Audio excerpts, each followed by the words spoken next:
after following that wonderful song, don't you feel successful? Yes. And really, the good news is we all are successful. The barriers that are within our minds sometimes prevent us from realizing the success we truly are. I've had a blessed life. I've been in academia. I was for 15 years. And 2 years ago, I was offered the opportunity to be a vice president at a university. And that was like, whoa, that's what I always achieved, what I hope to achieve. But at that time, I did a little self-reflection, and I thought a lot about one of my favorite sayings from our good teacher, Buddha.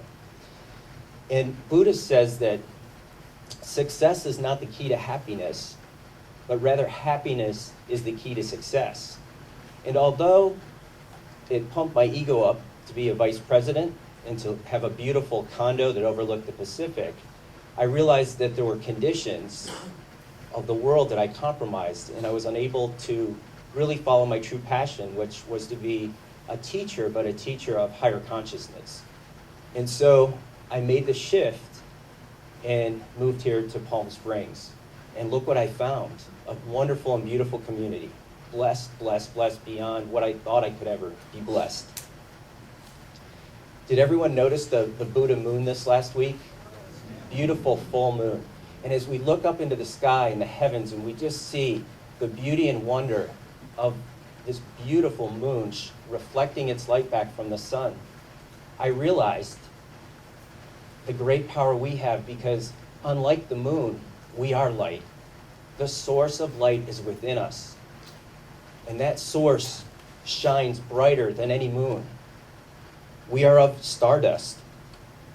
Science of mind teaches us that it is our nature to be successful. We are born to be successful.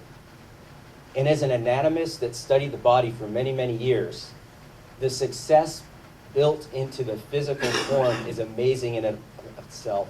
You have a universe of millions of cells that all harmoniously work with one another. So you rule a kingdom, and that kingdom is within you. And science of mind teaches us that as we access the power of universal mind, and we feel that oneness with Source, with God, we know that miracles are able to happen. Now, as that beautiful star of light we are, from time to time, the conditions of the world can cause us to dim temporarily. And I like to classify those three conditions in three categories. First, there's the emotions of fear and guilt. And it's important to address them, to feel your emotions, but shift them. Shift from the fear and guilt to love and innocence, because that's your true nature. That's your light that shines within.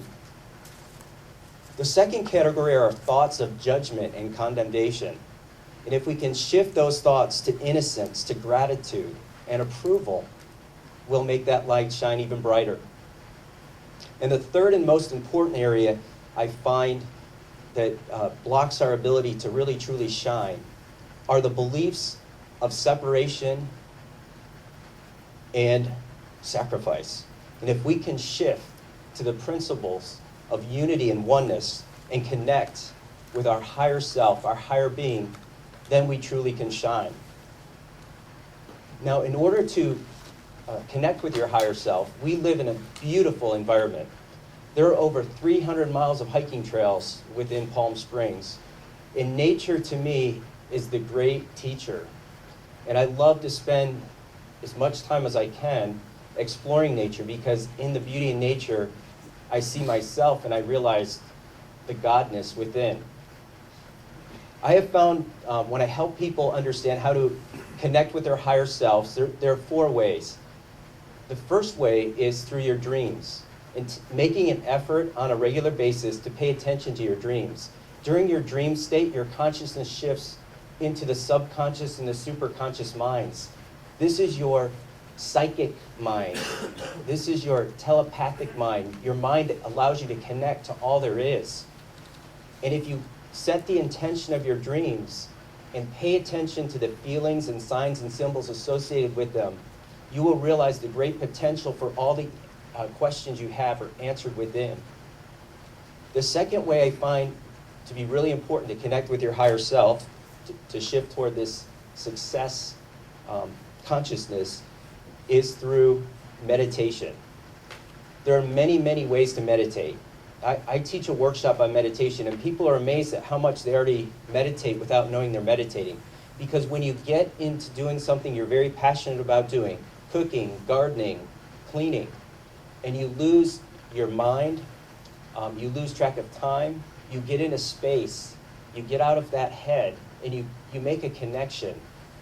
You unite with your higher self.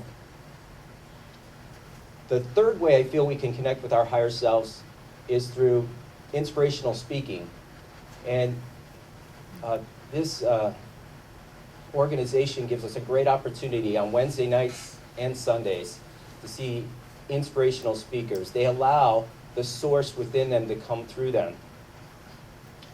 And the fourth and final way I see we can connect to our higher selves is through automatic writing. And one of the great treasures I have found living in the energy of this beautiful Palm Springs is in my ability to connect and channel writings. And it's just a testimony to how when we get out of our own head and we connect with our higher self, the beauty and glory of everything can come through us. This week, as I was preparing, I asked my guides through my higher self if they could help present an affirmation to you all to help you understand how to shift to success. And surprisingly, the word grace came up. And what I'd like to do is I'd like to share this with you. This was written in 10 minutes. So it doesn't come from me, it comes from up above. I can't take the credit for it, but I certainly am blessed that it came through my consciousness. So if I could just take a minute, if you wouldn't mind just closing your eyes and feeling this within your heart. God's elegant care dwells within your spirit. The generous gift of love within your heart. Tender and friendly feelings of gentle kindness greet your soul with affectionate hugs. Innate thoughts that inspire the mind to a welcoming recognition of the higher self. Insightful beliefs that create genuine splendor. Good intentions flourish with charming kindness. Enthusiastically encouraging the illumination of hope. Brilliantly uplifting the conviction of faith. Gracious wishes for the harmony of oneness. Loveliness thrives with the will of appreciation. Merciful delight embraces your entire being, compassionately welcoming God's offering of grace. So I just wanted to show to you that the magic, when we open ourselves to our higher selves and we connect with that divinity within us, to me that's true success. It's important that we pay attention to the conditions of the world and how easy it is to get caught up in what might feel successful. When I looked in Webster's dictionary what success stands for, it's intended outcome accomplished. But what's important is the intentions behind the outcome. And one of the things that that Science of Mind teaches us so wisely is that we choose our thoughts, and our thoughts manifest our reality. They manifest who we are. And so it's really important to align with those higher thoughts so that you truly can find happiness, which is success. The great master teacher Jesus said, "For what shall it profit a man if he gains the whole world and suffer the loss of the soul?" It is my hope that today these words will help you connect with your soul, to bless your soul, to honor your soul, and to help understand your purpose of being here. As I stand before you, I am your good guinea pig who came to the desert and learned that success truly is aligning your consciousness with your higher self. That success is being aware of your connection to Source. And success is embracing the divine love that thrives within your heart. Thank you for this opportunity today. God bless you, and I wish you much success and much happiness. Namaste.